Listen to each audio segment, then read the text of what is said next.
So today I'm going to talk about rubber dam and hopefully show you a bit about how to use it.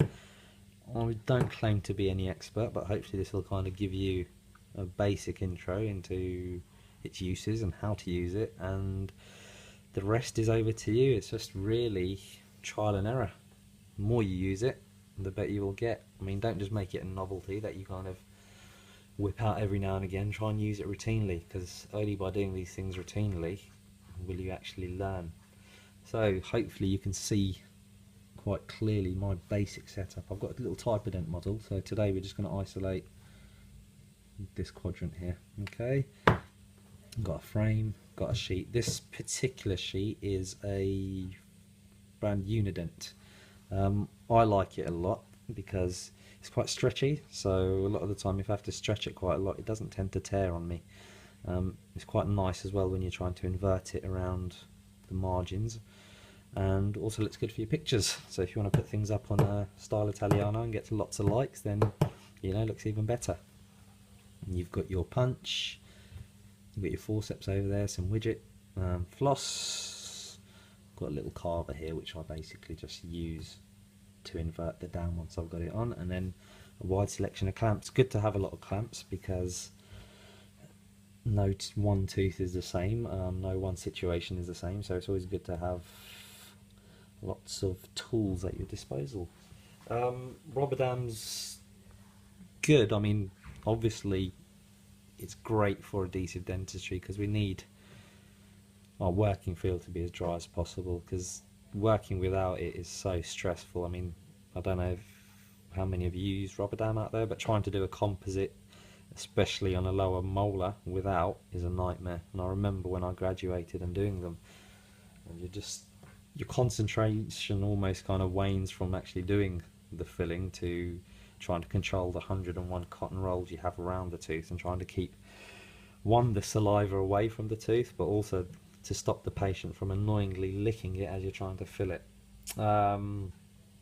So it's a great tool to have if you want to practice in a stress-free manner. It's not just good for you, it's great for your nurse as well, because she's not having to, you know, sit there with the suction trying to fight these large tongues, and when she doesn't, you don't have to give her the evil eyes, which is quite nice for her as well. Not just good for adhesive dentistry, it's great if, for example, you're removing amalgams and things. Nothing safer than removing amalgam with a rubber dam on. And the obvious one is obviously endo. You want a sterile environment. In essence, it's almost like a surgical procedure, endo. So you want a sterile environment, you want it isolated, because you don't want any saliva to be going into that tooth and essentially kind of infecting that area, especially when you spent an hour and a half, 2 hours, and getting that lovely, well obturated endo that looks beautiful on the x-ray. Okay, so first things first, what you need to do is obviously numb the patient and make sure they're really numb, because the clamps and things, they can be quite uncomfortable, so you don't want them kind of wincing as you're doing it. So numb them first, and then obviously while the anaesthetic is taking, you can just talk them through the whole procedure, and also just show them the rubber dam and show them exactly what you're going to do as well, because a lot of patients haven't had a rubber dam placed, so it's a bit of a new experience to them. So just talk them through it, and just be careful kind of words you're using as well. So the main thing is when you're talking about the clamps, I try not to say clamps, I prefer to say we're going to put some kind of soft grip on your tooth that's going to hold the rubber sheeting in place as we do the procedure. It just makes it a little bit more, well, less daunting, I guess. Alright, good. So once they're numb, what you can do first is I tend to get a piece of floss and just pass it through the contacts. You can see there, it's nice and loose, passes quite easy. Again, nice and loose there. Little tighter there. Okay, but just pass it through the contacts, so you've just got an idea of how tight everything is. Good. Okay. Now, placing the clamp and obviously measuring up the dam. I'll normally just measure up the dam first, okay? So I'm just going to roughly get the sheet on. And your nurse can do this for you as well. It's a good idea to train your nurse, get her involved, and just keeps them occupied, stops them getting bored. You don't want them sat around. After all, you are paying them. Okay, so you've got the frame there. So what you can do, I mean, it's a little hard to illustrate obviously on a typodont, but imagine that's the patient there and we're working on that side. What I normally do is I'll if I can get the typodont up there we go, I'll just take that to the kind of patient's mouth and just roughly position it where I want it to be, because you don't want it up here covering their nose. You want their nose to be free so they can breathe quite easily.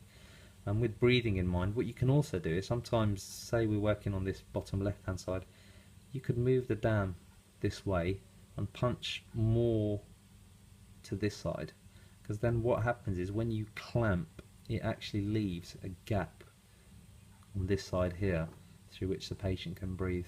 That's one way of doing it. I mean, I have seen Facebook posts where people have, you know, punched holes and stuck suction tips through that. Go for it. Looks a little strange, but each to their own. There have been times where I may have, if I'm, for example, we're working on this side here, I may punch a couple of holes here just to let a little bit of air pass. Okay, so it's quite good. But what I'll normally do then is I'll take this to the mouth and I'll just roughly measure. I'll literally put my finger there, press down and try and locate that tooth that we're going to clamp, because that's obviously going to dictate where I'm going to place the first hole. Okay, and then that's where I'll probably punch my first hole, and then obviously then punch, in this case, the next three. Now there's different ways you can mark it up. Some people will carry this to the mouth and just hold it over the teeth, and you can see they poke through, and then just mark it with some marker and then punch. Nothing wrong with that. You can use the templates you get in most of the rubber dam kits. I've seen cases where people have placed a little bit of blue mousse here, got the patient to bite, okay, and then obviously it just gives you some kind of template of each tooth. Poke a little hole in the middle of each tooth and then overlay it onto your rubber dam, and then again it acts as a template. So whatever works for you, okay, so just trial and error, okay. So we have the rubber dam punch here, it's got various holes. I mean, hopefully you've all seen a punch. I normally use the largest hole for the molar. Get it there and just punch it through, and just make sure you get a clean punch. You want a clean hole, you don't want it to not give you a clean hole, because I mean, if you don't punch it clean, what can then happen is when you're taking it to the tooth, it can start to tear. So what I'm going to go ahead and do is just punch some more holes. I mean, you can see from this model it's all fairly well aligned, so generally I could probably just punch them in quite a straight line and not have too many problems. In terms of spacing between the holes, I mean, you don't want them too close together, because if they're too close together, what can happen is that bit of rubber in between could tear. But also, when you actually place it over the teeth, you'll start to get the gingiva almost just creeping in and over. It just doesn't look pretty, and in essence you're not really isolating it then, are you? Good, and then I'm just going to switch down to a smaller hole for the premolar. Good, that's fine. Okay, so that's all good to go. Some people put Vaseline on the back or shaving cream. Again, up to you. I generally don't really do that. Now you clamp. So when, again, it's a little bit of trial and error, and with practice you'll pretty much get to know which clamp is needed in which situation. But generally, when you clamp the tooth, you don't want it kind of clamping around the neck of the tooth. You want 4-point contact, so it's, you know, all the prongs of the clamp are in contact with the teeth and it's stable. You don't want it rocking about, and you don't want it impinging on the gingiva and causing any trauma. So again, it's just a bit of trial and error. So I'm just going to go ahead and I'm just going to pick this one. And so I'm just going to get it on there. and just clamp it around, okay, and just gently let go, and there you go. So you can see I've done okay. I mean, got 4-point contact there, and that generally when I'm rocking, that is not rocking about, that's nice and stable. Now when you're doing this, obviously in a patient, you want to put some floss around that rubber dam clamp, because if that pings off, you do not want it going down their mouth, because you do not want to call from the GDC. So just spend a couple of minutes just making sure you're prepared with the floss there, or alternatively just make sure you get your nurse to do it, okay. I'm sure she'll be happy to help. Alright, good. Now what I normally do is, as you can see, I'll put the clamp first. Now some people may do it like this, they may feed the clamp through like that, and then just take it to the patient's mouth as a whole and go like that. I'll do that for endo, but I just find sometimes I kind of lose my reference point, and the last thing you want to do is, you know, clamp the wrong tooth. Makes you look like a bit of an idiot. Good.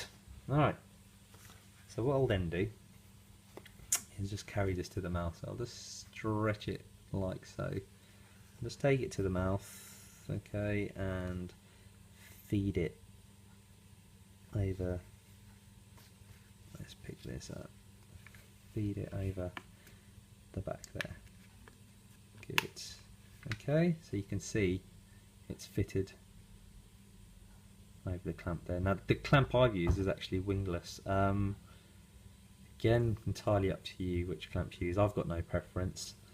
Obviously the winged clamps can be a little bit easier when you're flicking the dam over the edges, but I just find sometimes with the wingless, especially if you're using a sectional matrix, so let me just show you these two, that it's easier then to place your matrix, because what I find is sometimes with the winged is these bits sometimes get in my way. And if you're finding that, and if you haven't got any wingless, what I used to do is sometimes I'll just get a fast handpiece and just literally shave that little bit off, just to stop it interfering with things. Good. Alright, so then what you do is, again it's fiddly, but in essence you want to kind of just try and initially floss the dam through and try and get it through. Okay, so just literally just like that, and I mean, as you saw earlier, I mean generally the contacts are quite loose, but it'll be in this premolar area that it's a little bit tight. You can see there that it's not going through, but I've kind of roughly got it through there. And what you can do is, I mean, you could be holding it and you could get your nurse to then pass the floss through, or you know, your nurse could hold it and then you just pass the floss through. The floss obviously just pushes the dam down in an apical direction. Good, so just pass that, pass it out like that, again like that, and then I'm just going to go and pass it through everywhere. Good. Now that is fairly secure. What you can do, I mean I can't do it in this situation here is because there's not a premolar, and what I'd normally do is get a little bit of widget like that and then just pass it through there just to hold the dam in place, or if you haven't got widget you could cut the corner off your dam, use that, or you could just get a premolar clamp and then clamp that area. Alright, so now you've got the dam on. What you want to do is invert the dam. So I mean you can see hopefully from there, if I focus in, good, you can see from there it's riding up a little. In essence what you're going to do, and you can use just a flat, use what you like, whatever you like. Some people use a flat plastic and 3-in-1 and blow some air to help encourage that in, but I just generally run my instrument around there, just trying to tuck it into the sulcus, so basically just inverting it, and you can do that again on the lingual as well. You can see it just looks a little bit nicer there. It's going to get a better seal.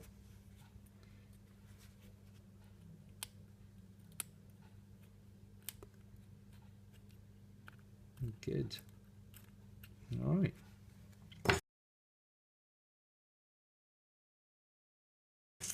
Now another little tip. Sometimes when you put this clamp on, the sheet may not tuck fully under the clamp. So what I sometimes then do is I go back and just get my forceps, not take the clamp off, but in this instance what I'm doing is I'm almost pushing on the buckle aspect, so I know that the clamp's still in contact, and then releasing the lingual, and then as you open it up, the dam will just tuck under the prongs and close it back up. And then again, now putting the pressure on the lingual, open it up from the buckle, the dam just slides under the pronged areas and then just seat it back. What that does, it just makes sure it's just really nicely sealed. I mean, if you're still finding you're getting some leakage, what you can use is there's various, you can use caulk, or there's opal dam. You can use that just to kind of seal the dam and just make sure there's absolutely no leakage. But that's pretty much it. Okay, easy as it is. You can see the reason for isolating that many teeth. I mean, we could have just been working on the one there, but by isolating more teeth, it just makes it easier to work because you've got larger working field, so you're not, you know, all kind of squashed up at the back there, and it's easy for your nurse to see what you're doing as well and to kind of help you out as well. Other things you can do, some people use floss ties.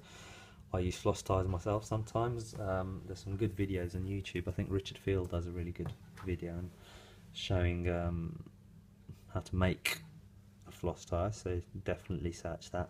What that basically does is, in cases where you might be finding that your dam is still riding up and you know you can't basically see a margin, you can use that to almost push the dam in an apical direction. And what you can also do is you could have that floss around the tooth, that floss knot, and then almost tie it to your frame, and that just puts it under tension, you see, and can help just to pull the dam further apically. That's it really. As for taking it off, I normally would just pull out here and then just get the nurse to just basically snip in that area. Okay, and it's just easier to take out, and then take the clamp off, and that's it really. And then obviously you can do any other bits and pieces you want. Same pretty much goes for the anteriors as well. I've just got another typodont here as well. For example, you may be working from 3 to 3, maybe doing some build up, so I mean generally try and isolate. I'd probably isolate from the 5s, and what you could do in this instance is pretty much mark it up exactly the same as we have for that posterior quadrant, but in this instance you could maybe just put a premolar clamp here and here on the 5s.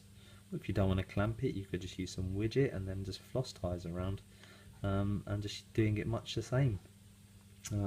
Floss ties are quite useful at the front, because what you can do is,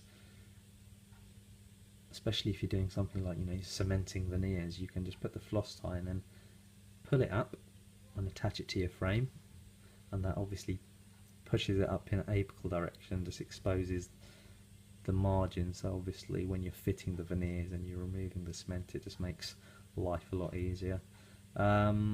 Other ways are, you could use a floss tie, put a little bit of bond on it, pull it up in the direction you want, and then obviously cure it. That's another way to do things as well. So there's loads and loads of ways that you can use a rubber dam, but I'll probably just start with the basics and then build from there, but practice makes perfect. So hopefully this video has been useful for everyone watching, and thank you for watching.